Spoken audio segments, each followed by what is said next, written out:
নমস্কার। সমবেত সংক্ষিপ্ত অনুধ্যানে সকলকে স্বাগত জানাই।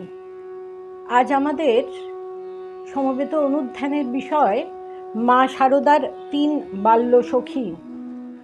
বরদা মহারাজকে শ্রী শ্রী মা একদিন বলেছিলেন, দেখো, আমি অনেক সময় ভাবি যে আমি তো সেই রাম মুখুজ্জের মেয়ে, আমার সমবয়সী আরও তো অনেক মেয়ে জয়রামবাটিতে আছে, তাদের সঙ্গে আমার তফাৎ কি? এই উক্তি থেকেই বুঝতে পারা যায় যে মায়ের ছোটবেলায় তার খেলার সাথী ছিলেন অনেকেই। আমরা তাদের মধ্যে ৩ জনকে নিয়ে আলোচনা করার চেষ্টা করব। প্রথমজন হলেন অঘোরমণি দেবী। স্বামী গম্ভীরানন্দ জানিয়েছেন, মায়ের ছেলেবেলার সঙ্গিনী রাজমুখুজ্জের ভগিনী অঘোরমণি বলেন, মা খুব সাদাসিধে ছিলেন, তাতে সরলতা যেন মূর্তিমতি ছিল। খেলায় তার সঙ্গে কখনো কারো ঝগড়া হয়নি। তিনি মূর্তিমতি সরলতা, ঝগড়া বিবাদ করতেন না। মা প্রায় কর্তা বা গিন্নি সাজতেন। পুতুল গড়ে খেলা করতেন বটে, কিন্তু কালী ও লক্ষ্মী গড়ে ফুল বেলপাতা দিয়ে পুজো করতে ভালোবাসতেন। আমরা জানি রাম ও কৃষ্ণ তিনিও ভালো মূর্তি গড়তে পারতেন। কুমোরদের সঙ্গে ঘুরে ঘুরে খুব ভালো মূর্তি গড়া শিখে নিয়েছিলেন এবং এমন শিবের মূর্তি গড়েছিলেন যে মথুরবাবু এবং রানী রাসমণি দেখে চমৎকৃত হয়েছিলেন। তাই এখানে দেখতে পাওয়া যাচ্ছে কালী ও লক্ষ্মী গড়ে ফুল বেলপাতা দিয়ে পুজো করতে ভালোবাসতেন শ্রী মাও। অন্যান্য মেয়েদের মধ্যে মাঝে মাঝে ঝগড়া হলে মা এসে মিটিয়ে দিয়ে তাদের মধ্যে ভাগ করিয়ে দিতেন। কারোর সঙ্গে ঝগড়া তো করতেনই না, অন্যরা ঝগড়া করলে তিনি মীমাংসা করে দিতেন। রাজকুমার মুখার্জি ছিলেন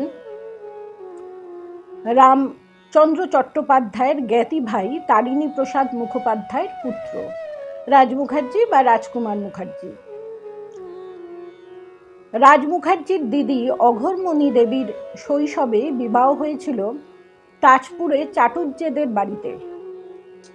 বিয়ের কয়েক বছরের মাথায় স্বামী কলেরা রোগে মারা যান। বাল্য বিধবা হয়ে বাপের বাড়িতেই বাস করতে থাকেন তিনি। তার জননী অল্প বয়সে ম্যালেরিয়া রোগে মারা যান। ফলে বাল্য বিধবা দিদি রাজ মুখুজ্জের পরিবারে গিন্নির ভূমিকায় থাকতেন। গোপাল মণ্ডলের স্মৃতিকথা থেকে অঘোরমণি সম্পর্কে কিছু কথা জানতে পারা যায়। তিনি খুব রাশভারী ছিলেন, ফর্সা, স্থূলকায়, খুব ধর্মপরায়ণা। বাড়িতে প্রায়ই পূর্ণিমা তিথিতে সত্যনারায়ণ ব্রত কথার অনুষ্ঠান করতেন এবং পাড়ার প্রবীণাদের সন্ধ্যের সময় সত্যনারায়ণের পাঁচালি শোনার জন্যে নিমন্ত্রণ করে যেতেন। শ্রোতারা সকলেই প্রসাদ ও সিন্নি খেয়ে বাড়ি ফিরতেন। তীর্থ দর্শনের খুব শখ ছিল তার। তিনি কাশী, বৃন্দাবন, হরিদ্বার, পুরী প্রভৃতি তীর্থস্থান ভ্রমণ করেছিলেন। তীর্থ থেকে ফিরে এসে বিশেষ পরিচিত ব্যক্তিদের একটি নতুন পাত্রে তীর্থের প্রসাদ বিতরণ করতেন। অনেকের কাছেই সেই তীর্থ মাহাত্ম্যের কাহিনী বর্ণনা করতেন। শ্রী শ্রী মায়ের ভাইদের বাড়িতে তার খুব যাতায়াত ছিল। মায়ের ভাইপো ভূদেবের তিনি ভিক্ষা মা ছিলেন, অর্থাৎ অন্নপ্রাশনের সময় ভিক্ষা দিয়েছিলেন, ভিক্ষা মা।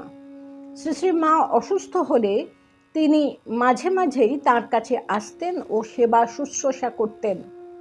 শ্রী শ্রী মাও তাদের গৃহে যেতেন।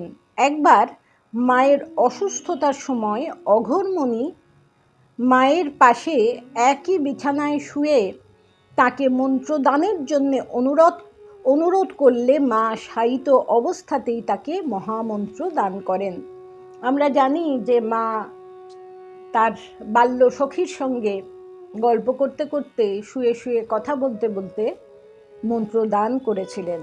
এই সেই অঘোরমণি দেবী, যাকে মা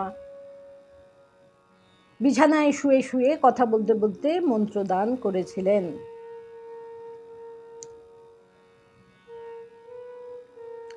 শ্রী শ্রী মা ও অঘোরমণির পারস্পরিক সৌহার্দ্য ছিল গভীর। গ্রামের প্রবীণ নিমাই মণ্ডল তিনি জানিয়েছেন, তিনি শৈশবে একবার রাজু মুখুজ্জের বাড়িতে গিয়ে অঘোরমণির ঠাকুর ঘরে কালী দুর্গার পটের পাশে মা শারদার পট দেখেছিলেন। অঘোরমণি দীর্ঘায়ু ছিলেন। শ্রী শ্রী মায়ের দেহান্তের পরও বহু বছর তিনি জীবিত ছিলেন। তাহলে মাকে তিনি কত শ্রদ্ধার সঙ্গে, মানে শ্রদ্ধার চোখে দেখতেন। যদিও তিনি সখী ছিলেন, মা তাকে শুয়ে শুয়ে বিছানায় দীক্ষা দিয়েছিলেন, এবং মাকে তিনি কি চোখে দেখতেন আমরা বুঝতে পারি, কারণ ঠাকুর ঘরে তিনি মা শারদারও পট রেখেছিলেন। আবার আমরা পরের পর্বে অন্য এক সখীর সম্বন্ধে আলোচনা করব। নমস্কার।